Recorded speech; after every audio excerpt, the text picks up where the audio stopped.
दोबारा से ले लेते हैं, यहाँ से 2-4 क्वेश्चन। यहाँ से लेते हैं।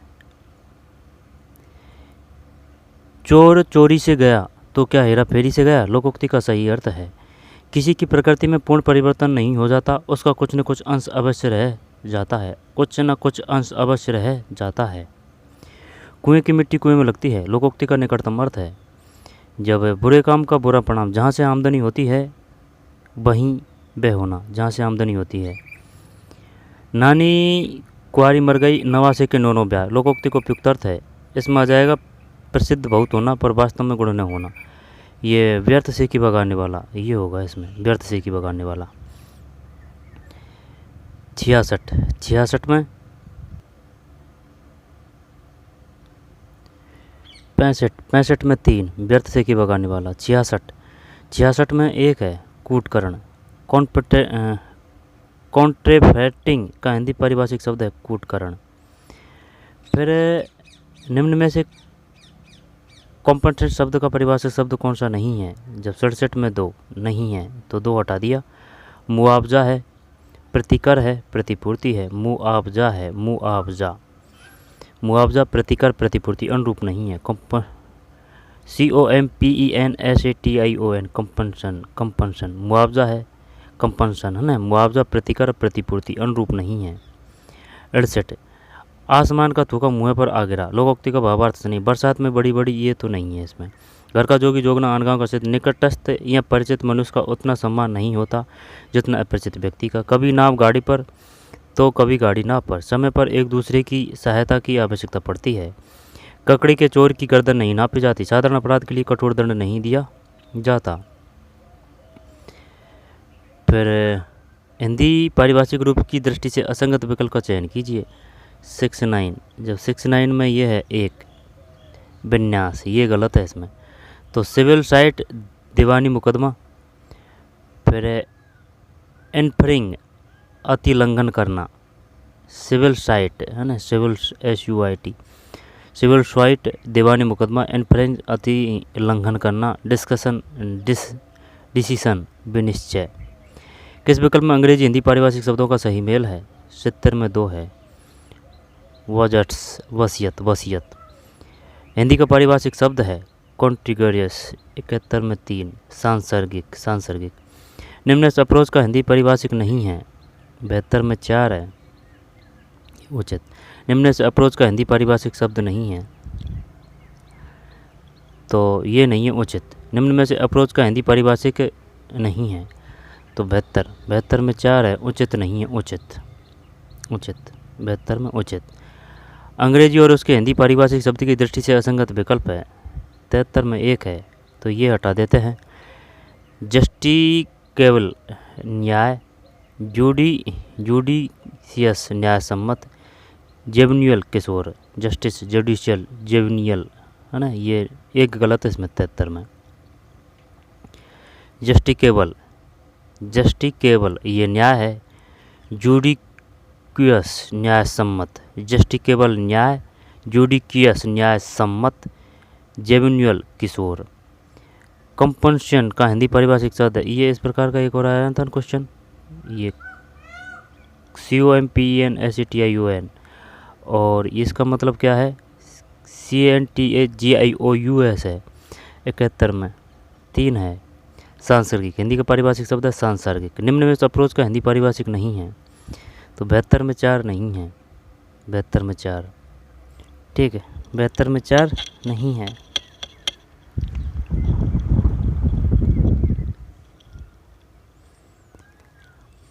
बहत्तर में 4 नहीं है, उचित।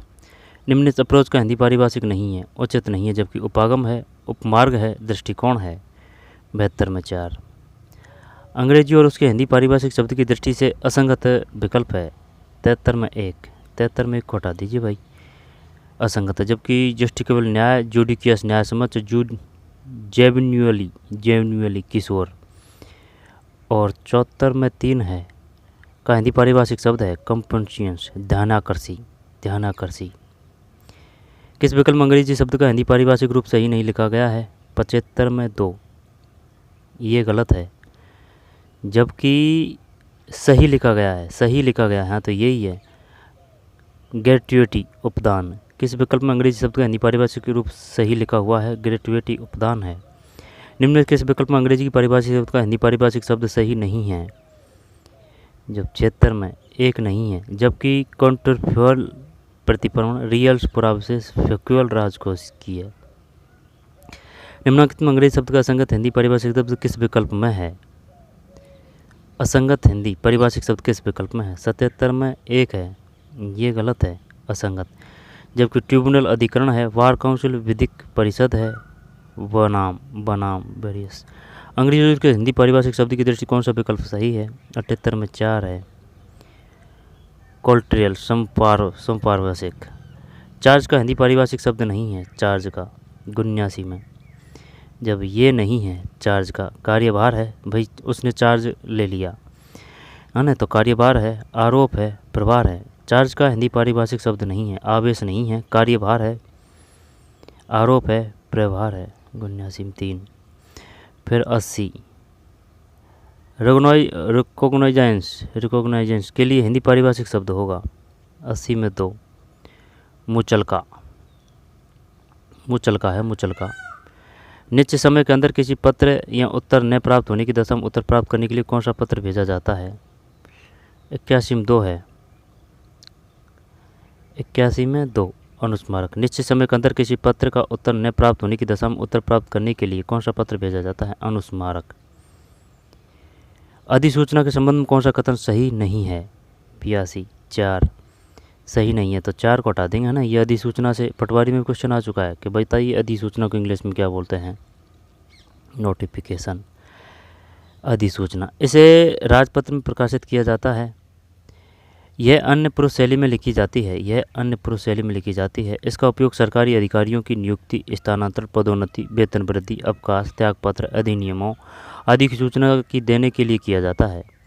अधिसूचना, इसे राजपत्र में प्रकाशित किया जाता है। यह अन्य पुरुष शैली में लिखी जाती है। इनका उपयोग सरकारी अधिकारियों की नियुक्ति, स्थानांतरण, पदोन्नति, वेतन वृद्धि, अवकाश, त्यागपत्र, अधिनियमों आदि की सूचना देने के लिए किया जाता है। अधिसूचना, इसे राजपत्र में प्रकाशित किया जाता है। ठीक है भाई, अधिसूचना, नोटिफिकेशन। यह अन्य पुरुष शैली में लिखी जाती है। इसका उपयोग सरकारी अधिकारियों की नियुक्ति, स्थानांतरण, पदोन्नति, वेतन वृद्धि, अवकाश, त्यागपत्र, अधिनियमों आदि की सूचना देने के लिए किया जाता है। 82 में 4 है, एंडोर्समेंट का हिंदी पारिभाषिक शब्द है। 83 में 2, प्रष्टांकन है। अर्थशास्त्र के पद के संबंध निम्न में कौन सा कथन सही नहीं है? 84, अभी ये अपने काम के हैं नहीं है ऐसे, है ना। 84 में 1, अर्थशास्त्र के पद के संबंध निम्न में कौन सा कथन सही नहीं है? तो 84 में 1, इसमें विषय व संदर्भ लिखा जाता है। अर्थशास्त्र के पत्र के संबंध निम्न से कौन सा कथन सही नहीं है? तो इसको हटा देते हैं। संबोधन हस्ताक्षरकर्ता अधिकारी स्वयं लिखता है। ध्यान से देना भाई, आ सकता है यहाँ से। अर्थशास्त्रीय पत्र के संबंध निम्न कौन सा कथन सही नहीं है? जो 84 में ये सही नहीं है। संबोधन हस्ताक्षरकर्ता अधिकारी स्वयं लिखता है। संबोधन, इसकी भाषा व्यक्तिक एवं मित्रतापूर्ण होती है। इससे उत्तम पुरुष का प्रयोग किया जाता है। इसकी भाषा व्यक्तिक एवं मित्रतापूर्ण होती है। संबोधन हस्ताक्षरकर्ता अधिकारी स्वयं लिखता है। इसमें विषय व संदर्भ लिखा जाता है, ये नहीं है इसमें। 84 में 1। निम्न पत्र का कौन सा प्रारूप जो एक साथ एकाधिक अधीनस्थ कार्यालयों, अधिकारियों, अनुभागों को प्रेषित किया जाता है? बताइए भाई, क्या करें इसमें? तो पत्र का कौन सा प्रारूप है जो एक साथ एकाधिक यानी एक से अधिक अधिकारियों और अधीनस्थ कार्यालय, अधिकारी, अनुभागों को प्रेषित किया जाता है? क्या परिपत्र है या फिर विज्ञप्ति है? विज्ञप्ति तो नहीं, तो अर्धशासकीय पत्र करें। देखते हैं क्या है 85 में। ये परिपत्र है, है ना। ध्यान से देख लेना भाई, परिपत्र किसे कहते हैं। निम्न में से पत्र का कौन सा प्रारूप है जो एक साथ एकाधिक अधीनस्थ कार्यालयों यानी एक से अधिक कार्यालयों, अधिकारियों, अनुभागों को प्रेषित किया जाता है? परिपत्र को इंग्लिश में क्या बोलते हैं? कार्यालय आदेश के संबंध में कौन सा कथन असंगत है? 86 में दो हटा दे, ये हटा दे। कार्यालय आदेश, इस प्रारूप के मध्य में कार्यालय आदेश लिखा जाता है। इस प्रारूप के मध्य में, इस प्रारूप में दाईं ओर, जैसे कि ये बाईं ओर है, ये दाईं ओर है, जैसे कि ये कोई पत्र है ना, तो ये बाईं और ये दाईं ओर। इस प्रारूप के दाईं ओर नीचे की ओर भेजने वाले अधिकारी का नाम कोष्टक के बीच में लिखा जाता है। इस प्रारूप में विषय और संदर्भ नहीं लिखे जाते। दोबारा से देखते हैं। कार्यालय आदेश के संबंध में कौन सा कथन असंगत है? इस प्रारूप के मध्य में कार्यालय आदेश लिखा जाता है, सही है। कार्यालय आदेश, इस प्रारूप के दाईं ओर है ना, जैसे कि ये पत्र का प्रारूप है, ठीक है, जब ये दाईं ओर, इस पत्र के दाईं ओर नीचे की ओर भेजने वाले अधिकारी का नाम कोष्टक के बीच में लिखा जाता है, ठीक है। जैसे कि अपन नहीं पढ़ते हैं क्या, मुख्य सचिव और इनका वो लिखा होता है कोष्टक में और साइन होते हैं। इस प्रारूप में विषय और संदर्भ नहीं लिखे जाते। निम्नलिखित में से निविदा सूचना के संबंध में असंगत विकल्प से हटिए। 87, 3 हटा दे भाई, ठीक है, ये हटा दिया। तो इच्छुक व समर्थ व्यक्तियों को कार्य करने का अवसर प्राप्त हो, इसलिए उनके सूचनार्थ निविदा सूचना विज्ञापित की जाती है। निविदा के लिए विज्ञापन समाचार पत्रों में भी छपवाए जाते हैं। निविदा प्रपत्र का शुल्क, धरोहर राशि स्वयं प्रचार के मानदंड समय समय पर सरकार द्वारा निर्धारित किए जाते हैं। दोबारा से देखते हैं। निम्नलिखित में निविदा सूचना के संबंध में असंगत विकल्प हटिए।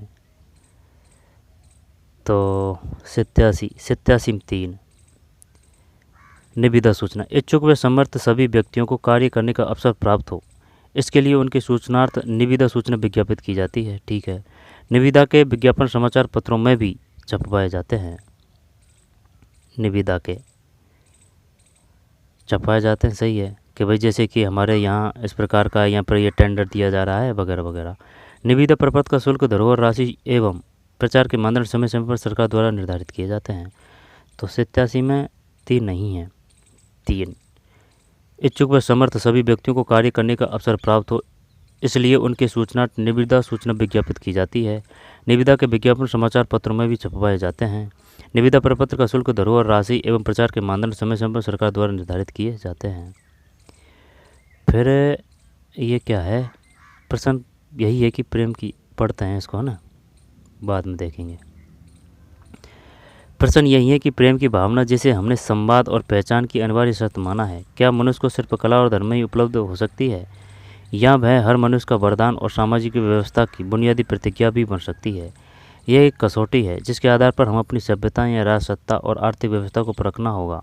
हमें उन समस्त सिद्धांतों, नीतियों, व्यवस्थाओं और क्रांतियों को स्वीकार करना पड़ेगा। यदि वे मनुष्य से पहचान को धुंधलाती है, उसके आत्मोन्मूलन के भाव को गहरा करती है। दूसरे शब्दों में हमें मानना होगा कि आधुनिकवादी व्यवस्था मनुष्य की पहचान और सार्थक संवाद के रास्ते में सबसे बड़ी बाधा है, क्योंकि वह उस मार्ग को भी अवरुद्ध कर देती है जिस पर हर अधूरा मनुष्य संपूर्ण बनने का स्वप्न देखता है। संपूर्ण क्रांति के बारे में अलग अलग अटकलें लगाई जाती है, किंतु हम इस छोटे से सरल सत्य को भूल जाते हैं कि वही क्रांति संपूर्ण होती है जिसकी परिक्रमा संपूर्ण मनुष्य होता है। मनुष्य ने अपनी संपूर्णता का बिंब जो आज तक कला और धर्म में देखा है, क्या उसे वह ऐसे समाज में उपलब्ध कर सकता है जहाँ वह स्वयं अपनी दैनिक यथार्थ में संपूर्ण हो सके? यह एक बिंदु है, यहाँ मनुष्य, ईश्वर और कलाकार बराबरी के आधार पर एक दूसरे से साक्षात्कार करते हैं। यहाँ एक बिंदु है, यहाँ मनुष्य, ईश्वर और कलाकार बराबरी के आधार पर एक दूसरे से साक्षात्कार करते हैं। मुझे इसमें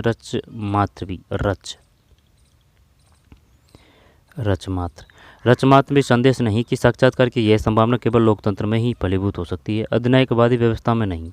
उसका रूप चाहे कुछ भी हो, अधिनायकवादी व्यवस्था में दायित्व नहीं, डर रहता है, जबकि दायित्व की असली भावना केवल मनुष्य की स्वतंत्रता से उत्पन्न होती है। जबकि दायित्व की असली भावना केवल मनुष्य की स्वतंत्रता से उत्पन्न होती है। आर्य बात समझ कुछ, अधिनायकवादी व्यवस्था में दायित्व नहीं, डर रहता है, जबकि दायित्व की असली भावना केवल मनुष्य की स्वतंत्रता से उत्पन्न होती है।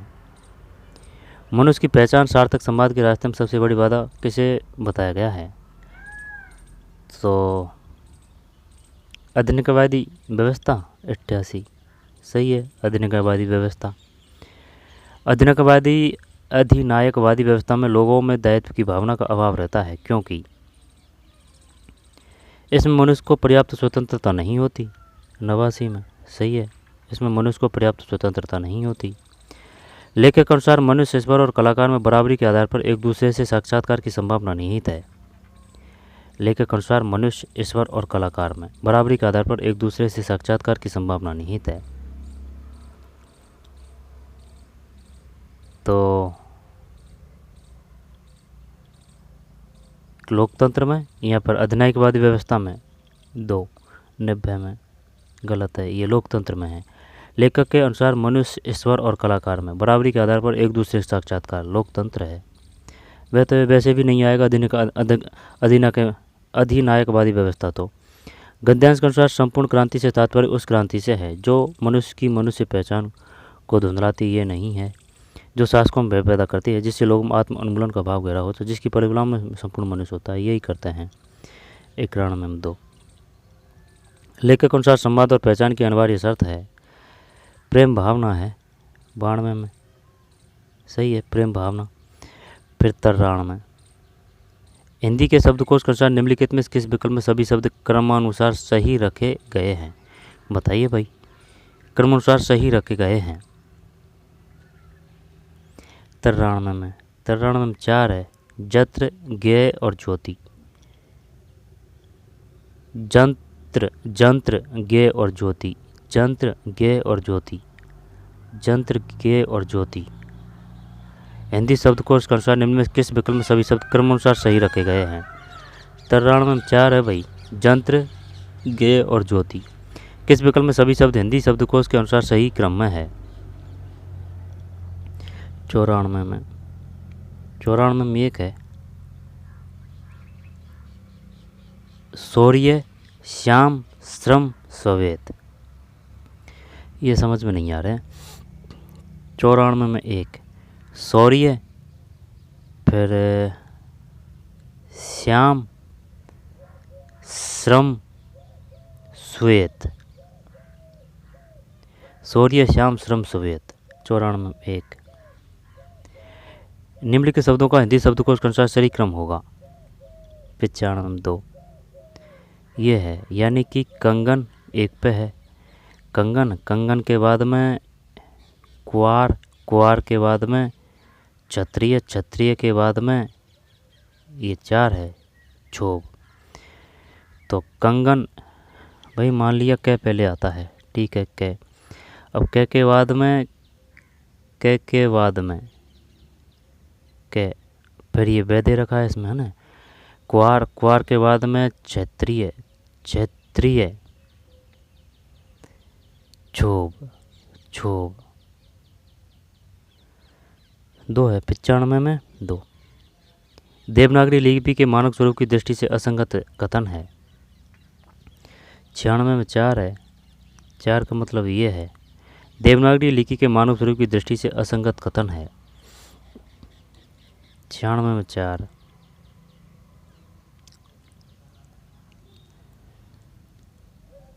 देवनागरी लिपि के मानक स्वरूप की दृष्टि से असंगत कथन है। 96 में 4 है, तो 4 हटा दिया।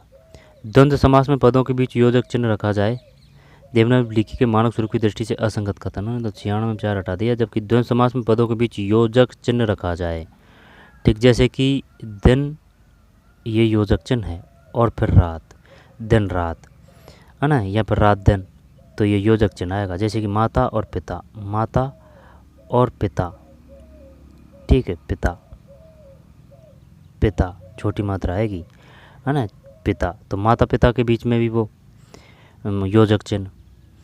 96 तो द्वंद्व समास के पदों के बीच योजक चिन्ह रखा जाए, सा जैसा आदि से पूर्व योजक रखा जाए। सामान्यतः तत्व समास में योजक लगाने की आवश्यकता नहीं है। द्वंद्व समास में पदों के बीच योजक चिन्ह रखा जाए, द्वंद्व समास में पदों के बीच योजक चिन्ह रखा जाए, ठीक है। सा जैसा आदि से पूर्व योजक रखा जाए, सा जैसा, सा जैसा आदि से पूर्व योजक रखा जाए, सा जैसा, सा जैसा आदि से पूर्व योजक रखा जाए। सामान्यतः तत्पुरुष समास में योजक लगाने की आवश्यकता नहीं होती। तत्पुरुष समास में ध्यान देना भाई, काफ़ी क्वेश्चन सही हो जाएंगे यहाँ से हिंदी के व्याकरण के, इस वजह से पढ़ रहे हैं इसको। देवनागरी लिपि के मानव स्वरूप की दृष्टि से असंगत कथन, जब द्वंद्व समास में पदों के बीच योजक चिन्ह रखा जाए, सा जैसा आदि से पूर्व योजक रखा जाए, सामान्यतः तत्पुरुष समास में योजक लगाने की आवश्यकता नहीं है। मानक देवनागरी लिपि की दृष्टि से निम्न में कौन सा संख्यावाचक शब्द अशुद्ध है? 97 में 2, 39 अशुद्ध है, 44, 53, 79 अशुद्ध है। तो 44 चौवा अब ये इस प्रकार का भी बात दे सकता था वो, है ना। 44 सही है। 44 बोलते हैं इसको अपन। 44 यहाँ पर ये 40 की बात कर रहा है। 44 यानी कि 20 और 4, ये भाई 20 से तो 20 समझ सकते हैं। 44 किसको बोलते हैं? 44 44 है या 40 है? 44, ये 40 की बात कर रहा है ना। 44, 53 कोई दिक्कत नहीं है। 79 वो इस प्रकार से भी देता है 79। दोबारा से देखते हैं, ये तो हटा दिया। 44, 53, 79। देवनागरी लिपि के मानक स्वरूप की दृष्टि से कौन सा शब्द सही नहीं है? तो 98 में ये नहीं है। कच्चा। कुत्ता है, संयुक्त है, लट्टू है। कुत्ता, संयुक्त और लट्टू, कच्चा नहीं है। कुत्ता, संयुक्त और लट्टू, कुत्ता, ये कच्चा नहीं है। कच्चा शायद इस प्रकार से आएगा, कच्चा। हिंदी शब्दकोश में इनमें से क्रमानुसार सबसे पहले आने वाला शब्द है। एक है नकेल। ये समझ में नहीं आ रहा है किस प्रकार से, जैसे कि ए है ना, जैसे कह गए घेणे, तो उनका क्रम से ही तो आएंगे। नकेल है 99 में एक है, यानी कि नकेल। न अब न सब में है।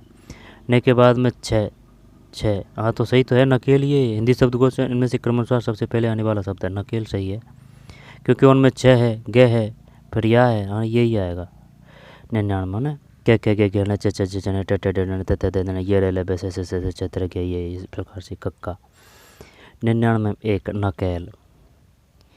फिर 100 हिंदी स्वर विषयगत असंगत कथन है। 100 में 4 है, ये हटा दिया। स्वर घोष वर्ण होते हैं। ए हस्व स्वर है। व्याकरण में ए संयुक्त स्वर है।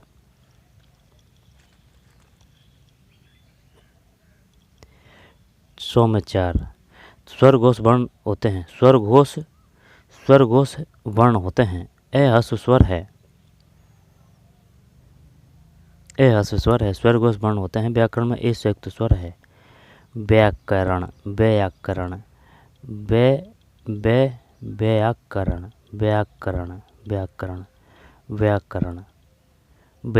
में ए संयुक्त स्वर है। ए हस्व स्वर है। स्वर घोष वर्ण होते हैं। 100 में 4 डे वर्ण के परिचय संबंधी कौन सा विकल्प सही है? 101 में 1 है। उदित मूर्धन्य सघोष अल्प प्राण। डे वर्ण के परिचय संबंधी कौन सा विकल्प सही है? उच्चित मूर्धन्य सघोष अल्प प्राण। रे वर्ण किस वर्ग के अंतर्गत आता है? 102 में 4 लुंटित। 102 में 4 लुंटित। कौन सा वर्ण परिचय गलत है? 3 में 4 नासिक अल्प प्राण है। मैं ओष्ठ संगोष है। ण मूर्धन्य अल्प प्राण रह जाएगा ध्यान। न नासिक क्या न बोल के देख लीजिए, है ना। न नासिक अल्प प्राण है। मैं ओष्ठ संगोष है। न नासिक अल्प प्राण है। न मैं ओष्ठ संगोष है। ण मूर्धन्य अल्प प्राण है। मूर्धन्य मूर्धन्य अल्प प्राण है। 103 में 4 है। संयुक्त व्यंजन 6 किन वर्णों से मिलकर बना है? तो 3 का ये हटा देंगे। संयुक्त व्यंजन 6 किन वर्णों से मिलकर बना है? हाँ तो यही तो आ जाएगा, यही आंसर है। क प्लस से, ये पहले भी आ चुका है क्वेश्चन। क प्लस से, है ना, 6 क प्लस से। और कौन सा वर्ण परिचय गलत है? जब 103 में 4, जब नए नासिक के अल्पप्राण भी बोलते हैं इसको। ओष्ट है ये में, सघोष है, ऋण मूर्धन है, अल्पप्राण है, ऋण। रे वर्ण किस वर्ग के अंतर्गत आता है? रे रे रे, तो लुंठित है ये। संयुक्त व्यंजन 6 कैसे है? निम्न में से अग्रस्वर कौन सा है? 5 में 2 ए है। अग्रस्वर कौन सा है? ए। फिर सर्वनाम से निर्मित संज्ञा शब्द है, बताइए भाई। अब सर्वनाम से निर्मित संज्ञा शब्द है तो तिरस्कार है, अच्छाई है, अहंकार। सर्वनाम जो संज्ञा की विशेषता बतलाए वो सर्वनाम है। तिरस्कार, धिक्कार, अहंकार, अच्छाई कर दें ये, यहाँ पर विशेषण तो नहीं आएगा। अच्छाई, चल अच्छा ही करते हैं। अच्छाई 106 में गलत है, अहंकार है। सर्वनाम से निर्मित संज्ञा शब्द है अहंकार। सर्वनाम से निर्मित संज्ञा शब्द है अहंकार। 106 में 4 सर्वनाम से निर्मित संज्ञा शब्द है अहंकार। अहंकार अहंकार अहंकार, ठीक, अहंकार है। सर्वनाम से निर्मित संज्ञा शब्द है अहंकार। 106 में 4 है। सर्वनाम से निर्मित संज्ञा शब्द है अहंकार। निम्नलिखित में से जातिवाचक संज्ञा से निर्मित भाववाचक संज्ञा है? 106 में 4 हो जाएगा अहंकार। सर्वनाम से निर्मित संज्ञा शब्द है अहंकार। निम्न में से जातिवाचक संज्ञा से निर्मित भाववाचक संज्ञा है?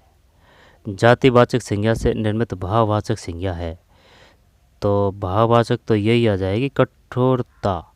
कठोरता, दासत्व, सजावट, ममत्व। ममत्व, कठोरता। जातिवाचक संज्ञा से निर्मित भाववाचक, वैसे ममत्व भी तो हो सकता है, दासत्व और सजावट तो हटा देंगे। अब ममत्व है शायद, देखते हैं। नहीं, एक ही है इसमें, दासत्व सही है। जातिवाचक संज्ञा से निर्मित भाववाचक दासत्व, एक है इसमें, दासत्व। दासत्व है ये, ठीक। 107 में 1 दासत्व। जो किस प्रकार का सर्वनाम है? जो वह आएगा, नहीं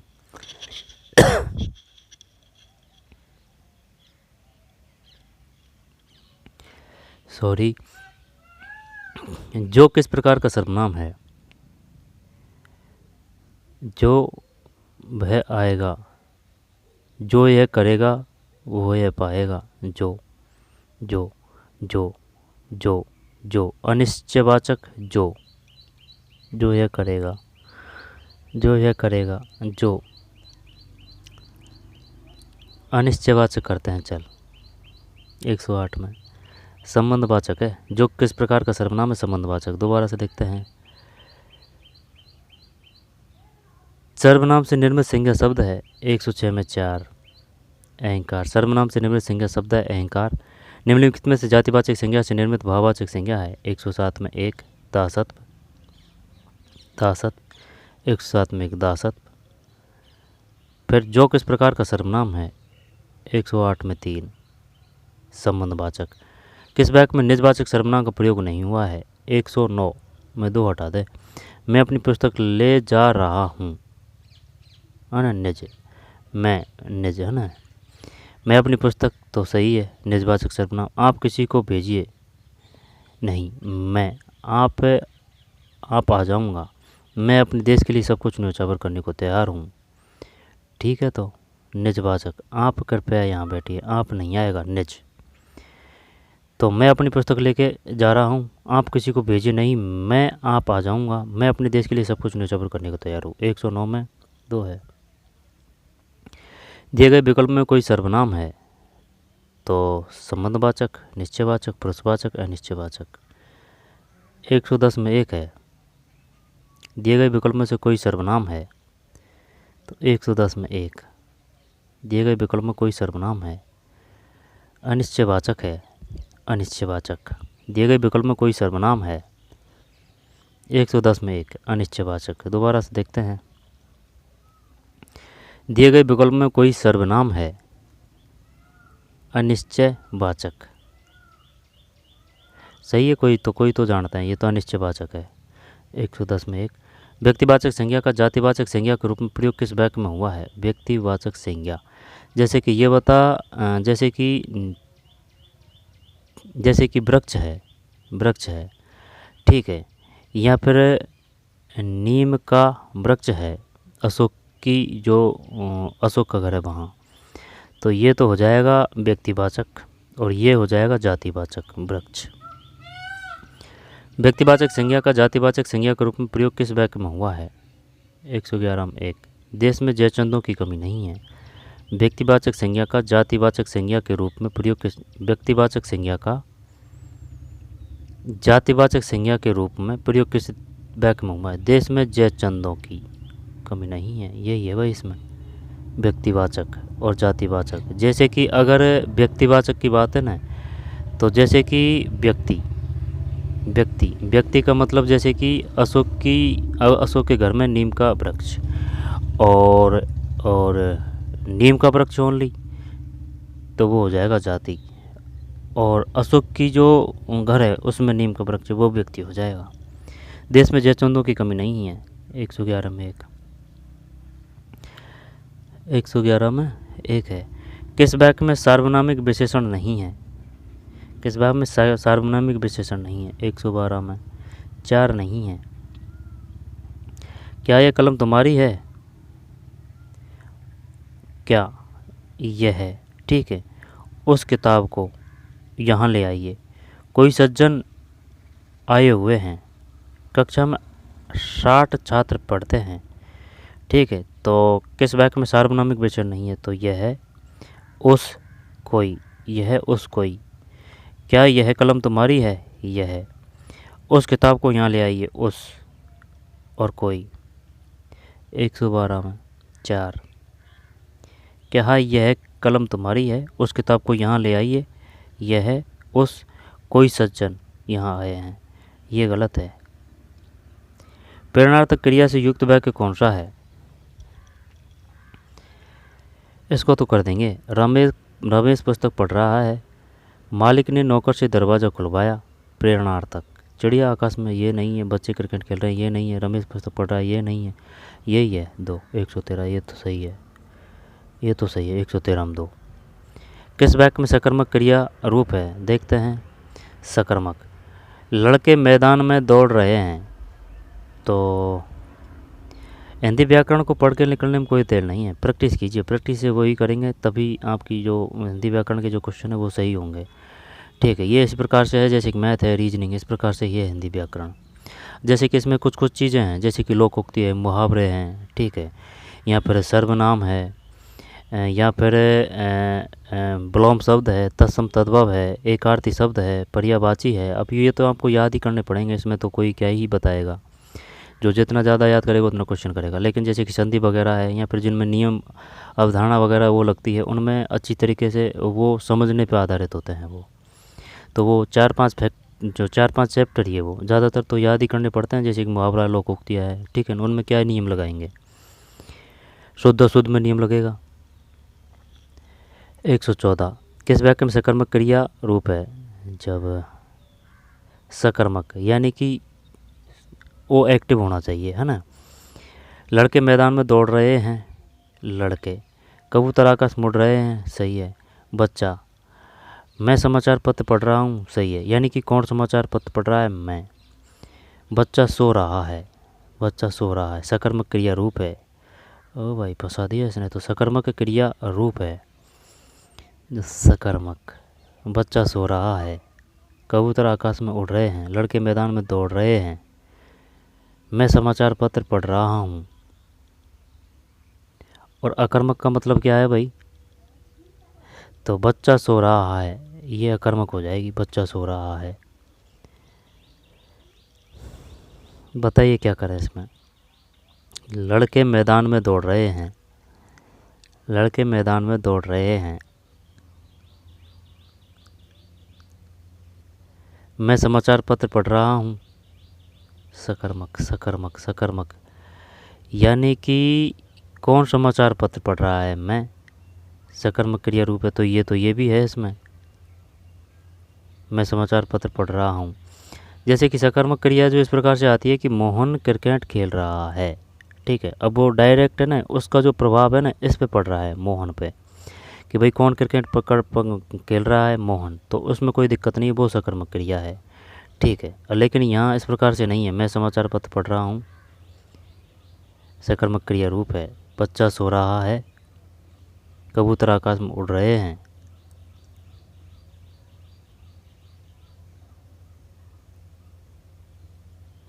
चल 4 करते हैं, देखते हैं क्या है इसमें। सही है भाई, 4, मैं समाचार पत्र पढ़ रहा हूँ। और इनका जो सकर्मक अकर्मक क्रिया है ना, इनको आप 2-3 तरीके से कर सकते हैं। एक तरीका तो सीधा सट ये है, जैसे कि सकर्मक, यानी कि उसमें अगर कर्म है तो आप इसको कर देंगे, ठीक है। या फिर उसका आंसर देके कि भाई जैसे कि कौन पढ़ रहा है, ठीक है, प्रश्नवाचक चिन्ह कर, प्रश्नवाचक यानी कि क्वेश्चन पूछ के अगर आंसर आ रहा है डायरेक्ट, है ना, तो वो सकर्मक है। अगर आंसर डायरेक्ट नहीं आ रहा है तो वो अकर्मक है। इस प्रकार की सब भी कर सकते हैं। या फिर अगर इस प्रकार से भी नहीं हो ना, तो ये सीधा सट ये फिर वो जो समझ पे करना पड़ता है, जैसे कि भाई सकर्मक कि मैं समाचार पत्र पढ़ रहा हूँ, है ना, तो ये सकर्मक है, ठीक है। बच्चा सो रहा है, बच्चा सो रहा है, अगर इसमें ये दे देता ना कि मोहन सो रहा है, तो ये हो जाता, ठीक है, मोहन सो रहा है। कबूतर आकाश में उड़ रहे हैं, लेकिन अगर इसमें ये दे देता ना वो कि जो मोहन का कबूतर है वो आकाश में उड़ रहा है, यानी कि जो उसका जो प्रभाव डायरेक्ट उस पर पड़ता है ना, ठीक है, उस पर यानी कि वो स्वयं जिम्मेदार होता है ना, उसमें तो आएगी सकर्मक। और वह स्वयं जिम्मेदार नहीं होता है तो वो उसमें आएगी अकर्मक। जैसे कि कबूतर आकाश में उड़ रहे हैं, कबूतर आकाश में उड़ रहे हैं, लेकिन अगर ये पर्सनल पे बात आ जाए कि भाई कबूतर आकाश में उड़ रहे हैं, ठीक है, तो जैसे कि मोहन का यानी कि कोई कबूतर का नाम है कि चीचड़ा कबूतर आकाश में उड़ रहा है, तो कौन उड़ रहा है, चीचड़ा कबूतर, तो ये हो जाएगा इस प्रकार से, है ना, वो है बात। 114 में 4, मैं समाचार पत्र पढ़ रहा हूँ। दोबारा अब ये सकर्मक अकर्मक दोनों क्लियर हो रही हैं। किस वाक्य में सकर्मक क्रिया रूप है, मैं समाचार पत्र पढ़ रहा हूँ, ठीक है, ये तो हो गया। तो अकर्मक के ये हैं, लड़के मैदान में दौड़ रहे हैं, कबूतर आकाश में उड़ रहे हैं, बच्चा सो रहा है, लड़के मैदान में दौड़ रहे हैं। और अगर ये दे देता कि राकेश मैदान में दौड़ रहा है, तो फिर ये वही आ जाती सकर्मक क्रिया, ठीक है। तो ये सकर्मक क्रिया का उदाहरण है, बाकी अकर्मक है। लड़के मैदान में दौड़ रहे हैं, कबूतर आकाश में उड़ रहे हैं, बच्चा सो रहा है। और वो स्वयं जिम्मेदार होता है ना, स्वयं जिम्मेदार, स्वयं कैप्टन, उसमें सकर्मक आएगी। यानी कि जैसे कि ये बैक है, अब इसका जो प्रभाव इस पर अगर पड़ रहा है, या फिर इसका जो आंसर पूछते हैं, क्वेश्चन पूछते हैं, तो इसका ये आंसर आ रहा है तो वो सकर्मक है। आंसर नहीं आ रहा है या फिर इसका इस पर प्रभाव नहीं पड़ रहा है तो वो अकर्मक है। आ रही है बात समझ में? दोबारा से देख लें भाई। जैसे कि ये सकर्मक क्रिया है, एक तो ये नाम का पता चल रहा है इसमें सकर्मक, यानी कि जिसमें कर्म होता है, ठीक। तो एक तो इस प्रकार से करेंगे, ठीक है। या फिर अगर इस प्रकार से भी नहीं हो कि जैसे कि कर्म है तो सकर्मक, कर्म नहीं है तो अकर्मक, अगर इस प्रकार से भी नहीं है तो फिर प्रश्नवाचक वो प्रश्न करके पूछेंगे कि भाई कौन समाचार पत्र पढ़ रहा है, मैं पढ़ रहा है। डायरेक्ट आंसर आ रहा है तो भाई मैं है, ये आ जाएगा। अगर आंसर नहीं आ रहा है तो इसका मतलब वो अकर्मक है। एक तो ये 2 तरीके होंगे। और एक तरीका है जैसे कि भाई ये बैक है पूरा, अब ये बैक है तो इसका जो ये जो कार्य कर रहा है ना, अब इसका अगर जोर ये है, जिम्मेदार है ये कैंडिडेट यहाँ आगे वाला, तो वो सकर्मक है, जैसे कि मैं। और अगर ये जिम्मेदार नहीं है, जैसे कि कबूतर आकाश में उड़ रहे हैं, कि भाई उड़ रहे हैं, तो ये सही आंसर नहीं आ रहा है, ठीक है। यानी कि ये अगर स्वयं जिम्मेदार हो, जैसे कि मोहन का कबूतर आकाश में उड़ रहा है, तो मोहन का कबूतर, तो ये आ जाएगा फिर सकर्मक में। अब ये कबूतर ही है तो ये अकर्मक है, ठीक है। ये बात ध्यान देनी है, चक्कर पड़ता है सकर्मक अकर्मक में। 114 में 4, मैं समाचार पत्र पढ़ रहा हूँ। तो बाकी ये अकर्मक है, बच्चा सो रहा है, कबूतर आकाश में उड़ रहे हैं, ये उड़ रहे हैं, दौड़ रहे हैं, इनसे नहीं पता चलेगा, है ना। लड़के मैदान में दौड़ रहे हैं, कबूतर आकाश में उड़ रहे हैं, बच्चा सो रहा है। किस विकल्प में सभी शब्द रीतिवाचक क्रिया विशेषण है? रीति, ये तो कर देंगे। फटाफट, थोड़ा थोड़ा, अचानक, अनायास, एकाएक, कदाचित, केवल, यथेष्ट, अवश्य, ध्यानपूर्वक, बराबर, कितना। रीतिवाचक, रीतिवाचक, रीतिवाचक यानी कि जो लगातार चलता है ना। तो ध्यानपूर्वक बराबर कितना। अब ये फटाफट थोड़ा थोड़ा तो है, लेकिन ये अचानक नहीं है। एकाएक है, कदाचित है, अनायास। अनायास केवल यथेष्ट है, ध्यानपूर्वक बराबर कितना। देखते हैं भाई, नहीं पढ़ रही पार। 15 में 2 है, ये है, ये है। यानी कि किस विकल्प में सभी शब्द ऋचिवाचक क्रिया विशेषण है? तो अनायास है क्रिया विशेषण, जो क्रिया की विशेषता बताए। अनायास है, एकाएक है, कदाचित है। अनायास है, एकाएक है, कदाचित है। ठीक है, अनायास है, एकाएक है, कदाचित है। जबकि इसमें ये नहीं है कि ये और भी तीनों के तीनों गलत हैं, इनमें एक एक गलत है। फटाफट अनायास एकाएक का ना, जब इसको ही देखते हैं। अनायास एकाएक कदाचित, ठीक है। फटाफट, थोड़ा थोड़ा, थोड़ा थोड़ा, केवल यथेष्ट अवश्य, ध्यानपूर्वक बराबर कितना। माइनस डिफरेंट है इनमें। खोपड़ी जन्ना दी पेपर बनाने वाले ने। 15 में 2 है, तो ये है रीतिवाचक क्रिया विशेषण। अनायास एकाएक कदाचित, केवल यथेष्ट अवश्य, ध्यानपूर्वक बराबर कितना। फटाफट, थोड़ा थोड़ा थोड़ा। 115 में 2। लगातार, सदा, तुरंत शब्द कौन सी क्रिया विशेषण के उदाहरण हैं? लगातार, सदा और तुरंत। देखते हैं, लगातार, सदा और तुरंत। तो लगातार, तो लगातार, सदा और तुरंत, तो ये तो वो है ना, लगातार, सदा और तुरंत। स्थानवाचक, रीतिवाचक, परिणाम, कालवाचक है। नाम से ही पता चल रहा है। 116 में सही है। 116 में 1। किस विकल्प के सभी शब्द गुणवाचक विशेषण है? तो गुण, गुण का पता चलना चाहिए। जैसे कि लाल इतना, पुराना बुरा नुकीला।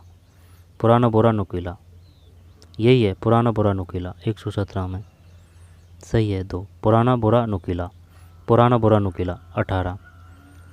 कौन सा रेखांकित शब्द संबंधबोधक अव्यय का उदाहरण नहीं है? बताइए भाई, कौन सा रेखांकित शब्द संबंधबोधक अव्यय का उदाहरण नहीं है? जब संबंधबोधक अव्यय का उदाहरण नहीं है, संबंधबोधक अव्यय का उदाहरण नहीं है। घर के पीछे पेड़ है, बच्चों के बिना घर सूना सूना लगता है, मुरली से पहले नवीन को बुलाओ। मुरली से पहले नवीन को। वहाँ भी अनेक क्रूर तथा भयानक उपचार किए जाते थे। चलिए करते हैं, है ना, ये करते हैं। घर के पीछे पेड़ है, बच्चों के बिना घर सूना सूना लगता है, मुरली से पहले नवीन को बुलाओ। संबंध बोधक अव्यय, संबंध बोधक अव्यय। वहाँ भी अनेक क्रूर तथा भयानक, मुरली से पहले, बच्चों के बिना घर, घर के पीछे। 118 में 4, यही है इसमें ना, तथा। घर के पीछे पेड़ है, संबंध बोधक है। बच्चों के बिना घर सूना सूना लगता है, संबंध बोधक अव्यय है। मुरली से पहले नवीन को बुलाओ, संबंध बोधक है। वहाँ भी अनेक क्रूर तथा भयानक उपचार किए जाते थे। 118 में 4। धन के लिए परिश्रम करना पड़ता है, व्याग के लिए व्याकरणिक कोटि है। तो ये तो वो आ जाएगा ना, धन के लिए परिश्रम करना पड़ता है। तो समुच्चय बोधक, विस्मय बोधि, संबंध बोधक, क्रिया विशेषण करते हैं। चल 119 में गलत है, संबंध बोधक अव्यय है। धन के लिए परिश्रम करना पड़ता है, संबंध बोधक अव्यय। निम्नलिखित किस विकल्प के सभी शब्द संबंध बोधक अव्यय के उदाहरण नहीं है? 120 में 2, ये नहीं है। तो निकट प्रति द्वारा, विपरीत पर्यंत, अधीन, अपेक्षा, अनुरूप, रहित। निम्नलिखित में से किस विकल्प के सभी शब्द संबंध बोधक अव्यय के उदाहरण नहीं है? तो ठीक है, ये तो ये नहीं है। तो ये तो भी है ना, तो भी शायद, तो भी नहीं है। यद्यपि, तथा तो होना चाहिए, तथा और यद्यपि तो होना चाहिए ना, तो भी नहीं है शायद। तो संबंध बोधक अव्यय के उदाहरण है, निकट है, प्रति है, द्वारा है। निकट, प्रति, द्वारा, विपरीत, पर्यंत, अधीन, अपेक्षा, अनुरूप, रहित। इस विकल्प के सभी शब्द संबंध बोधक अव्यय का उदाहरण नहीं है। 120 में ये हटा दिया। तो संबंध बोधक निकट, प्रति, द्वारा, विपरीत, पर्यंत, अधीन, अपेक्षा, अनुरूप, रहित। तो भी, तथा और यद्यपि, तो भी तथा यद्यपि, तो भी तथा यद्यपि, तो भी तथा यद्यपि, तो भी नहीं आएगा शायद इसमें, तथा और यद्यपि, है ना, ये गलत है, बाकी सब सही है। छात्र पूरे वर्ष बीमार था, फलतः उत्तीर्ण नहीं हो सका। वाक्य में प्रयुक्त अव्यय का प्रकार है। विस्मयबोधी तो आएगा ही नहीं, इसमें कोई वो ही नहीं है रोल। छात्र पूरे वर्ष बीमार था, फलतः उत्तीर्ण नहीं हो सका, तो क्या क्रिया विशेषण कर दें इसमें? नहीं। संबंध बोधक करें या फिर क्रिया, विस्मयबोधी तो आएगा नहीं। अब क्रिया विशेषण है या फिर समुच्चय बोधक है, देखते हैं भाई। 121 में 4, ये समुच्चय बोधक है, समुच्चय बोधक, समुच्चय बोधक, बढ़िया पेपर बनाया है। समुच्चय बोधक अव्यय युक्त वाक्य है। 122 में 1, हवा चली और पानी बरसा। समुच्चय बोधक अव्यय युक्त वाक्य है, हवा चली और पानी बरसा, हवा चली और पानी बरसा। छात्र पूरे वर्ष बीमार था, फलतः उत्तीर्ण नहीं हो सका। वाक्य में प्रयुक्त अव्यय का प्रकार है। 121 में 4, समुच्चय बोधक है, समुच्चय बोधक। निम्नलिखित किस विकल्प के सभी शब्द संबंध बोधक अव्यय के उदाहरण नहीं है? 120 में 2, तो भी, तथा और यद्यपि, तो भी तथा यद्यपि, तो भी तथा यद्यपि। निम्न किस विकल्प के सभी शब्द संबंध बोधक अव्यय के उदाहरण नहीं है? तो भी तथा यद्यपि, 120 में 2 है, तो भी तथा यद्यपि। निम्नलिखित किस विकल्प के सभी शब्द संबंध बोधक अव्यय के उदाहरण नहीं है? तो इसको तो छोड़ देते हैं। निकट प्रति द्वारा है, विपरीत, पर्यंत, अधीन, अपेक्षा, एक होता है उपेक्षा, उपेक्षा, अनुरूप रहित। छात्र पूरे वर्ष बीमार था, फलतः उत्तीर्ण नहीं हो सका। वाक्य में प्रयुक्त अव्यय का प्रकार है। 121 में 4, समुच्चय बोधक। समुच्चय बोधक अव्यय युक्त वाक्य है। 122 में 1, हवा चली और पानी बरसा। परिणामवाचक क्रिया विशेषण का उदाहरण है, तो ये तो आ जाएगा निपट, निपट करते हैं 123 में, सही है, निपट। 24, विस्मयबोधक अव्ययों के विषय में कौन सा विवरण गलत है? इनसे प्रशंसा, प्रसन्नता, शोक, घृणा आदि मनोभाव सूचित होते हैं, सही बात है। ये वाक्य के अभिन्न अंग होते हैं, ये वाक्य के अभिन्न अंग होते हैं, ये वाक्य के प्रारंभ में आते हैं। ओहो, ये क्या हो गया, सही है। इनके आगे विस्मयबोधक चिन्ह लगाया जाता है, आगे विस्मयबोधक चिन्ह बाद में होता है ना। 124 में, 124 में 2 है, जैसे कि ओ है, अब ये दे दिया विस्मयबोधक चिन्ह, तो 124 में तो विवरण गलत है। ये वाक्य के अभिन्न अंग नहीं होते हैं ये, है ना। इनसे प्रशंसा, प्रसन्नता, शोक, घृणा आदि मनोभाव सूचित होते हैं। इनसे प्रशंसा, प्रसन्नता, शोक, घृणा आदि मनोभाव सूचित होते हैं, ये वाक्य के प्रारंभ में आते हैं। इनके आगे विस्मयबोधक चिन्ह लगाया जाता है, ठीक है। अभिन्न अंग नहीं होते हैं। किस शब्द समूह में सभी शब्द तत्सम है? बता भाई, तत्सम बता, क्या करें अब इसमें, ये तो पढ़ रखा है ना आपने। तत्सम किसको बोलते हैं? जो संस्कृत के शब्द होते हैं उनको तत्सम बोलते हैं, यानी कि जिनकी संस्कृत से उत्पत्ति होके जो अपनी बोलचाल की जो भाषा में आ रहे हैं और इनको अपन वर्तमान में काम में ले रहे हैं, वो तत्सम है। तद्भव का मतलब क्या है? वो अपनी जो देसी भाषा के शब्द हैं, ठीक है ना, अब उनको अपन में काम में ले रहे हैं। लेकिन कोई कोई शब्द इस प्रकार से होते हैं, वो तद्भव भी है, लेकिन वो ऐसे लगते हैं कि वे तत्सम है। आई बात समझ में? तो भाई दिमाग लगाएगा ये, किस शब्द में समूह में सभी शब्द तत्सम है, तत्सम। तो संस्कृत बोलते हैं, जो संस्कृत वाले शब्द होते हैं ना उनको। छत्र, कंकण, कज्जल, अंधेरा, कपाट, आज, स्वर, आंसू, 10, उंगली, मुखिया, बिंदु। तो अंधेरा, अंधेरा, अंधेरा, छत्र, कंकण, कज्जल, ये आएगा। ये ज़्यादा संस्कृत वाला लग रहा है। 125 में, सही है भाई। छत्र, कंकण और कज्जल। बाकी क्या है? जो बाकी जो ऑप्शन है ना, वो सब तद्भव है। अंधेरा, कपाट, आज, स्वर, आंसू और 10, उंगली, मुखिया, बिंदु। किस विकल्प में सभी शब्द तत्सम है? बता। तीक्ष्ण, झट, जहाँ जहाँ और सकल। तीता, त्वरित, युवान, चांद, तीता। छिद्र, जटा, यूथ, यूथ, यूथ, यूथ, ये गुमराह कर रहा है यूथ। यूथ क्या तत्सम थोड़ी है, यूथ तो इंग्लिश का है ना। तो इनमें ऐसे नहीं कि सबके सब गलत हो, एक एक शब्द है वो गलत है। यम, चौक, सकट और गर्त। यम, चौक, चौक, चौक, चौक, तीता त्वरित युवान और चांद। तीक्ष्ण छठ जहाँ क्या 2 करें या फिर 3 करें? 126 में 4 ही है भाई। यूथ यूथ यूथ तो ये इंग्लिश का शब्द होता है ना, या फिर वो यूथ ये होता है YOTTH यूथ, यूथ यानी युवा। 126 में 4 4 है इसमें ना। सभी शब्द तत्सम हैं। छिद्र, जटा, यूथ यूथ यूथ यूथ है, ये यूथ नहीं, बड़ी मात्रा है यूथ। छिद्र, जटा, यूथ, ज्वलन, ठीक है। सभी शब्द तत्सम है। तो बाकी के तद्भव है यम, चौक, सकट और घृत। ये घृत भी वो है तद्भव, घृत। ये लग तो ऐसे रखा है जैसे कि ये वो है क्या, तत्सम। तो घृत भी तद्भव है, घृत तद्भव है, घृत तद्भव है, घृत तद्भव है। सकट, चौक, चौक तो जानते हैं ना। यम, तीता, त्वरित, त्वरित, त्वरित तद्भव है। युवान तद्भव है। चांद, चल छोड़ते हैं ना, ये है 126 में 4। निम्न में कौन सा शब्द तत्सम नहीं है? 127 में 3 को हटा देते हैं भाई। कौन सा शब्द तत्सम नहीं है? ये नहीं है। निम्न में से कौन सा शब्द तत्सम नहीं है? इनमें कौन सा शब्द तत्सम नहीं है? ये सत सही नहीं है,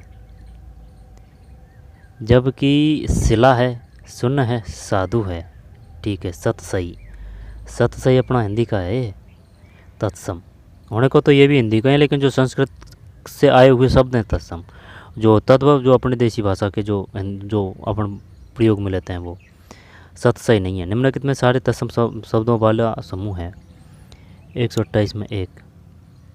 दर्शन, अक्षर, राजा, स्वामी। दर्शन, अक्षर, राजा, राजा भी तत्सम है, राजा राजा। तो अगर वो ये दे देता राजन, राजन तो फिर भी बात दिख रही, राजा। दर्शन, अक्षर, राजा और स्वामी, ठीक है भाई। तत्सम शब्दों वाला समूह है। प्रस्थान, नयन, अब ये और उनमें ना ऐसे कि कुछ तो तत्सम है, कुछ तद्भव है, ऐसे है बात। तत्सम शब्दों वाला समूह है। दर्शन, अक्षर, राजा, स्वामी। तिरस्कारवाची विस्मयादि बोधक के अंतर्गत कौन सा शब्द आता है? तिरस्कारवाची विस्मयादि के अंतर्गत आहा, ओहो, ऊहें, चुप। चुप ही आएगा ये तो, और क्या आएगा? 129 में सही है, चुप। फिर 130 गोधूम का तद्भव है, ये तो गोधूम वो आ जाएगा ना, गोधूम गेहूँ है। 130 में गेहूँ है। निम्नलिखित में सारे तद्भव शब्दों वाला समूह है। निम्नलिखित में से सारे तद्भव शब्दों वाला समूह है। सारे तद्भव शब्दों वाला समूह है। तो तद्भव यानी कि जो अपनी भाषा है ना, देसी। आश्चर्य, आँख, आम, ऊंचा। आश्चर्य, आँख, आम, ऊंचा। पथ, बधु, लाज, पत्र। पथ, बधु, लाज, पत्र, बधु। जेठ, चाक, सांवला, ससुर, सांवला। मयूर, मयूर तो नहीं आएगा है ना। तो आश्चर्य, आँख, आम, ऊंचा। चल एक करते हैं दिखाना। 131 में गलत है भाई, गलत 3 है इसमें। जेठ ठीक है, चाक, ये सांवला से चक्कर पड़ गया ना, वो तो कोई दिक्कत नहीं थी। सांवला, जब भाई सांवला ने तत्सम होगा गारंटी से, तो इस वजह से ये नहीं किया। निम्नलिखित में सारे तद्भव शब्दों वाला समूह है। 131 में 3। जेठ, चाक, सांवला, ससुर।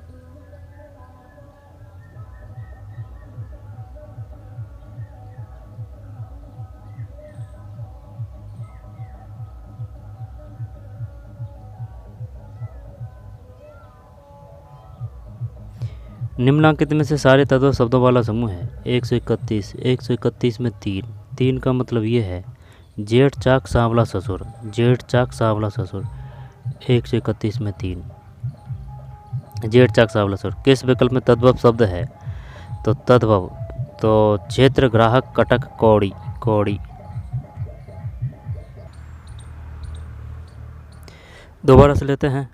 131 में 3 है। 3 का मतलब जेठ, चाक, सांवला, ससुर। निम्नलिखित सारे तद्भव वाले समूह है। जेठ है, चाक है, सांवला, सांवला। ये सावला भी तद्भव है भाई, ध्यान देना, सावला ससुर। किस विकल्प में तद्भव शब्द है? कौड़ी है ये, कौड़ी, कौड़ी है ना, कौड़ी कौड़ी कौड़ी। कटक, कटक, कटक नहीं, कौड़ी है। 132 में 2।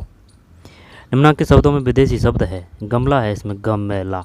नाच भी नहीं है, नाच अपना नहीं है, ठीक है ना। भ्राता तो अपन जानते हैं भाई, उल्का। ये गमला है, ये गमला। 133 में 2, गमला है, गमला। केवल विदेशी शब्दों का समूह कौन सा है? 134 में 2। तो 2 का मतलब ये है, सरकार, नमक, देहात। केवल विदेशी शब्दों का समूह कौन सा है? सरकार, नमक, देहात। सरकार, नमक, देहात। देहात अपना नहीं है भाई। केवल विदेशी शब्दों का समूह कौन सा है? सरकार, नमक, देहात। सरकार, नमक और देहात है। केवल विदेशी शब्दों का समूह कौन सा है? सरकार, नमक, देहात। 134 में 2। निम्नलिखित में से संधि की दृष्टि से त्रुटिपूर्ण विकल्प है। 135 में 2। त्रुटिपूर्ण, ये त्रुटिपूर्ण है, बाकी सभी सही है। भानुदय, भानुदय। षटमास, षडमास इत्यादि। ये क्वेश्चन है ना, ये जो ऑप्शन है ये आ चुके हैं विभिन्न एग्जामों में। 135 में 2, ये नहीं है। भानुदय, भानुदय, भानुदय। षटमास, षडमास, भानुदय, षटमास इत्यादि। निम्नांकित शब्दों में तद्भव शब्द है। 36 का 3 आएगा, तद्भव। कांसी, कृषक, अंचल, एकत्र। हाँ सही है, ये तो सही है, कांसी है ये, और कोई यही नहीं है टक्कर में। संधि विच्छेद की दृष्टि से कौन सा विकल्प सही है? बताइए भाई। 137 में विकल्प सही है, वाक में, वार्ड में, वार्ड में, वार्डम में, वाक में।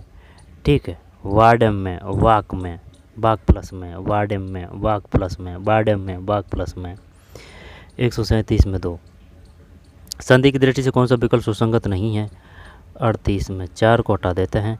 देव प्लस ऋषि, देवर्षि। महा प्लस ऋषि, महर्षि। महा मत कर देना कि महाऋषि, महर्षि नहीं, महा प्लस ऋषि, महर्षि है, ध्यान देना इन बात पे। देवर्षि में तो कोई दिक्कत नहीं है, क्लियर है ये तो। महा प्लस ऋषि, महर्षि नहीं आएगा, महर्षि आएगा, महर्षि आएगा। महा प्लस ऋषि, महर्षि, महा प्लस ऋषि, महर्षि, महा प्लस ऋषि, महर्षि। सप्त प्लस ऋषि, सप्तऋषि। ठीक है, सप्त प्लस ऋषि, सप्तऋषि। महा प्लस ऋषि, महर्षि। देव प्लस ऋषि, देवर्षि। देव प्लस ऋषि, देवर्षि। महा प्लस ऋषि, महर्षि। सप्त प्लस ऋषि, सप्तऋषि, सप्तर्षि। 38 में 4 है, 38 में 4 है। निम्नलिखित में से किस विकल्प के सभी शब्द व्यंजन संधि से निर्मित है? व्यंजन, व्यंजन का मतलब ये वाला व्यंजन। ठीक है, व्यंजन। विसर्ग का मतलब ये विसर्ग है। दीर्घ का मतलब, दीर्घ का मतलब दीर्घ, यानी कि मात्रा की वृद्धि हो रही है, वो दीर्घ है। दीर्घ का मतलब, तो अगर दीर्घ का मतलब ये है तो वृद्धि संधि का मतलब क्या है? वृद्धि संधि ऐसे याद कर रखिए, देख जैसे कि ये वृद्धि है, ये जो मात्रा है ना, ये मात्रा, ये मात्रा, तो ये भाई ये मात्रा की वृद्धि हो रही है, ये मात्रा की वृद्धि हो रही है, ठीक है ना। ये मात्रा की वृद्धि हो रही है, ये मात्रा की वृद्धि हो रही है। ये जो मात्रा है ये ऊपर लग रही है ना वृद्धि, वो तो वृद्धि संधि है। दीर्घ का मतलब बड़ा है, तो बड़ा है ना, तो बड़ा है ना, सुनना मेरी बात, वृद्धि की बात है ना, वृद्धि। तो वृद्धि सिर्फ ये मात्रा आएगी और एक ये मात्रा आएगी, मात्रा की वृद्धि हो रही है, क्लियर। और दीर्घ की बात है, दीर्घ मतलब बड़ा, तो बड़ा मतलब ये बड़ी मात्रा आएगी, ओ औ है ना, ये ऐसे। विसर्ग में कोई दिक्कत नहीं है, व्यंजन में ये हो जाएगा, ठीक है। अब गुण संधि की पूछेगा ना, वो गुण है, गुण में ऊ की मात्रा है, तो जो या तो ऊ आएगा, संधि विच्छेद करेंगे तब, यहाँ पर ऊ की मात्रा आएगी, ठीक है। गुण संधि में दीर्घ होगी, वृंद होगी, गुण दीर्घ होगी, वृद्धि होगी, गुण होगी, और विसर्ग होगी, और ये व्यंजन होगी, ठीक है। अयादि, अयादि की बात है ना, तो ए और ये आएगा अयादि में। व्यंजन की बात है, व्यंजन, व्यंजन, व्यंजन, व्यंजन में तो वो आएगा ना, व्यंजन में, व्यंजन में जैसे कि यण, यण संधि की बात आएगी तो यण में ये आएगा, यण, ठीक है। और व्यंजन संधि, व्यंजन में जैसे कि देख लेंगे और आएगा जब। 139 में एक है, निम्न में किस विकल्प के सभी शब्द व्यंजन संधि से निर्मित है? वागीस, व्यागीस, व्यंजन संधि। वागीस, वाग प्लस ई, सदा प्लस नंद, महचत्र, महचत्र, वागीस, वागीस, सदानंद, सदा, सदा, सदा, सदानंद, सदा। क्या संधि विच्छेद होगी? सदानंद की, सदा, सदा प्लस नंद, सदानंद। तो बागी, सदानंद, महच्छत्र। महच्छत्र 139 में एक है। निम्न किस विकल्प के सभी शब्द व्यंजन संधि से निर्मित है? वागीश, सदानंद, महच्छत्र। किस शब्द में 2 उपसर्गों का प्रयोग हुआ है? तो 3 है, अभ्यागत। किस शब्द में 2 उपसर्गों का प्रयोग हुआ है? अभ्यागत। कोई दिक्कत नहीं है, अगर ज़्यादातर बड़ा अक्षर जो बड़ा शब्द आएगा ना उसमें ही 2 उपसर्ग या 2 प्रत्यय आएंगे। तो अभ्या अभी है और गत, अभ्यागत। फिर किस शब्द में कु उपसर्ग नहीं है? कु। तो मूल शब्द अलग कीजिए, आंसर आ जाएगा, चाहे वो प्रत्यय हो चाहे उपसर्ग हो। कुशल, कु उपसर्ग नहीं, कुशल। कुशल ये है। कुमति, कुमति है ना, ये है। कुकर्म ये है। कुपात्र ये इसमें आना चाहिए भाई, कुशल में। पात्र के आगे लगा दिया कु, कर्म के आगे लगा दिया कु, मति के आगे लगा दिया कु, ये होना चाहिए इसमें 141 में। सही है, कुशल। क्योंकि ये जो कु है ना ये सल में जुड़ा हुआ है, इस वजह से। मति और पात्र कर्म ये तो सेपरेट है। संधि की दृष्टि से कौन सा विकल्प सुसंगत नहीं है? 142 में 2 है। 142 में 2 मातेक्य। संधि की दृष्टि से कौन सा सुसंगत नहीं है? ये गलत है। 1 + 1 1 1 है। सदा + 1 सदैव है। महा + औदार्य महाऔदार्य। ये भी आंसर, ये क्वेश्चन आ चुके हैं विभिन्न एग्जामों में। 1 + 1 1 1 1 + 1 1 1 सदा + 1 सदैव। महा + औदार्य महोदार्य महोदार्य महोदार्य। दोबारा से देखते हैं 42 में 2 है। 1 + 1 1 1 सदा + 1 सदैव है ना। 1 + 1 1 1 सदा + 1 सदैव। महा + औदार्य महोदार्य। 142 में 2। 1 + 1 1 1 42 में 1 + 1 1 1 सदा + 1 सदैव। 1 + 1 1 1 सदा + 1 सदैव। महा + औदार्य महोदार्य। 43 किस शब्द में एकाधिक उपसर्गों का प्रयोग हुआ है? एक से अधिक। तो ये बड़ा अक्षर देखिए, बड़ा शब्द देखिए, यही होना चाहिए 43 में। ठीक है, प्रत्युपकार। निम्न में से सु उपसर्ग से निर्मित शब्द नहीं है। सु उपसर्ग। अभी ये जो पेपर पढ़ने का सिर्फ उद्देश्य दिया था, पूरी जो हिंदी व्याकरण है उसके जो जितने भी जो क्वेश्चन आते बन सकते हैं ना, शुद्ध के जरूर नहीं आए इसमें कि कौन सा बैक शुद्ध है कौन सा बैक अशुद्ध है ना, वो नहीं आए। हाँ आ चुके हैं, आगे आ चुके हैं वो, लेकिन वो अलग शुद्धि आई थी। लेकिन क्वेश्चन पूरे आ चुके हैं लगभग में, जितने भी जो क्वेश्चन बन सकते हैं ना, ये 150 क्वेश्चन में सब आ चुके हैं। ठीक है, इस वजह से पढ़ा है ये। 144 में निम्नलिखित में से सु उपसर्ग से निर्मित शब्द नहीं है। तो सुंदर, सूरभि, सुलभ। ये नहीं है ना, अलग ही दिख रहा है। सुंदर है, सूरभि है, सुलभ है। 144 में उत्तरी की 44 में मार दिया भाई इसने तो। सुन जा। निम्नलिखित में से सु उपसर्ग से निर्मित शब्द नहीं है। ये सुंदर है। सुहा तो सही है। ये जो सु है ना, ये अंदर में जुड़ रहा है। सुंदर सुंदर सुंदर सुंदर है ना, ए आ रहा है, तो ये सु नहीं है। देखने में तो ये सु लग रहा है, लेकिन ये जब संधि विच्छेद और मूल शब्द छाटेंगे ना इसमें, तो ये इसका मामला खेल हो रहा है ना। स्वल्प स्वल्प स्वल्प स्वल्प, इसकी संधि करेंगे तब आ जाएगा ये सु।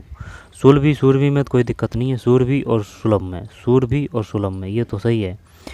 स्वल्प में भी सु है, सुंदर में नहीं है। सु अंदर में जुड़ रहा है। 144 में 1। निम्नलिखित में री प्रत्यय से निर्मित शब्द है। री, पुजारी, बांसुरी और भिखारी, कोठारी कोठारी। बांसुरी, बांसु ये नहीं आएगा ना। पूजा ये आना चाहिए, पूजा। 145 गलत कर दिया भाई, बांसुरी है ये, बांसुरी। अच्छा, पुजारी, कोठारी, भिखारी री प्रत्यय से निर्मित शब्द है। पुजारी पुजारी पुजारी पुजारी पुजारी, बांसुरी, पुजारी बांसुरी, पुजारी बांसुरी, पुजारी। क्या ये पुजारी में ई तो नहीं है? कोठारी में भी ई नहीं है, हैं? बांसुरी बांसुरी। चल भाई ये है। 145 में 4 है, बांसुरी। निम्नलिखित में से शब्द और उसमें प्रयुक्त प्रत्यय की दृष्टि से असंगत विकल्प है। 146 में 4 है, 46 में 4 का ये है। निम्नलिखित में से शब्द और उसमें प्रयुक्त प्रत्यय की दृष्टि से विकल्प है, ये हटा दिया। शिक्षक। अब पता चलेगा, देखिए इस प्रकार से छांटते हैं प्रत्यय को। प्रयुक्त प्रत्यय की दृष्टि से असंगत विकल्प है शिक्षक। शब्द और उसमें प्रयुक्त प्रत्यय की दृष्टि से संगत। शिक्षक, शिक्षक, शिक्षक, शिक्षक, शिक्षक। जो बाद में जो ध्वनि आती है ना उस पर ध्यान दीजिए, बोलते हैं जब शिक्षक अक। सौर, सौर, सौर, सौर, सौर, सौर, सौर, सौर, है ना ए। मध्यम, मध्यम, मध्यम, मध्यम, मध्यम, है ना मध्यम। रमणीय, रमणीय, रमणीय, रमणीय। ये सही तो लग रहा है, रमणीय। क्या नी आएगा इसमें? नी है। रमणीय, रमणीय, रमणीय, रमणीय। नी तो नहीं आएगा इसमें, नी है, हैं? 4 है भाई 46 में। शिक्षक, सौर है, मध्यम, रमणीय में 4 है। ये किस शब्द में आन प्रत्यय नहीं है? लगान, उड़ान, लगान, उड़ान, उठान, उठान, महान। लगान में तो है, उड़ान, उड़ान में भी है, उठान, उठान, उठान, महान, महान। ये करते हैं दिखाना 147 में। गलत है भाई, महान में नहीं है, महान में आन प्रत्यय नहीं है। तो लगान में है, लगान, लगान, लगान, लगान, लगान, लगान, लगान, लगान, लगान, लगान, है ना लगान। उड़ान, उठान, उठान, महान, महान, महान, महान, महान, महान। हान आ रहा है इसमें, हान, है ना। लगान, उड़ान, उठान, महान। यानी कि थोड़ी सी भी अगर ध्वनि का अंतर आ जाए ना तो उसको कर देना चाहिए। 147 में 4। 2 प्रत्यय वाला शब्द कौन सा है? तो ये सबसे बड़ा शब्द देखिए, विशेषता, कटुता, मानवता। तो विशेषता 48 में नहीं, मानवता है, सही है, मानवता सही है, मानवता। 2 प्रत्यय वाला शब्द कौन सा है? मानवता। निम्न में किस शब्द में तय प्रत्यय का प्रयोग नहीं हुआ है? तय प्रत्यय का, तो अमात्य ये आ जाएगा ना। पांडित्य पता नहीं है भाई, 49 में 2। पांडित्य, तय प्रत्यय का प्रयोग नहीं हुआ है, पांडित्य, पांडित्य में नहीं हुआ है, पांडित्य, पांडित्य, पांडित्य। जबकि पाश्चात्य, नित्य, अमात्य, पांडित्य, पांडित्य, पांडित्य। मूल शब्द का खेल है, अगर मूल शब्द सही कर लिया ना आपने तो आंसर आ जाएगा, ठीक है। और अब ये जो अमात्य है ना ये इसमें जुड़ा हुआ है, इस वजह से ये सही नहीं आ रहा है। आई बात समझ में? यानी मूल शब्द अलग सही कर लिया तो प्रत्यय, उपसर्ग और संधि ये सब सही हो जाते हैं। लेकिन वो मूल शब्द अलग करे तो उसका अर्थ होना चाहिए, ये नहीं कि भाई चाहे जहाँ से ही उसको उठा के और अलग कर दिया। 149 में 2 है, पांडित्य। निम्नलिखित के शब्द में तय प्रत्यय का प्रयोग नहीं हुआ है, इसका नहीं हुआ है। जबकि पाश्चात्य, नित्य, अमात्य, पाश्चात्य, नित्य, अमात्य, पांडित्य में नहीं हुआ है। निम्नलिखित में से उपसर्ग रहित शब्द है 150। आसक्त, निम्नलिखित उपसर्ग रहित शब्द है आसक्त, ये रहित है। जबकि आस्था, आसक्ति, सुक्ति। निम्नलिखित उपसर्ग रहित शब्द, जबकि इनमें उपसर्ग है आस्था, आसक्ति, सुक्ति। आस्था, आसक्ति, सुक्ति। सुक्ति में कौन सा उपसर्ग आ गया भाई? आस्तिक, आस्तिक, आस्तिक। आस्तिक में उपसर्ग नहीं है, आस्तिक में, आस्तिक में 150 में 2। उपसर्ग रहित शब्द है आस्तिक। जबकि आस्था है, आसक्ति है, सुक्ति है। सुक्ति में कौन सा उपसर्ग है? तो ये था भाई, है ना। जोरदार शानदार पेपर था, एकदम धमाकेदार, ठीक। जेलर का हिंदी व्याकरण का पेपर था ये। अब ये 2-2.5 घंटा होगी शायद, लगभग 3 घंटा ही होती होगी। तो ये ज़ोरदार था, ठीक है। हिंदी व्याकरण के अगर जिसको क्वेश्चन सही करने हैं उसको ये देखना चाहिए ढंग से। तो चलिए मिलते हैं कोई और वीडियो में, पढ़ते रहिए, मेहनत करते रहिए, मिलते हैं नए वीडियो में। धन्यवाद।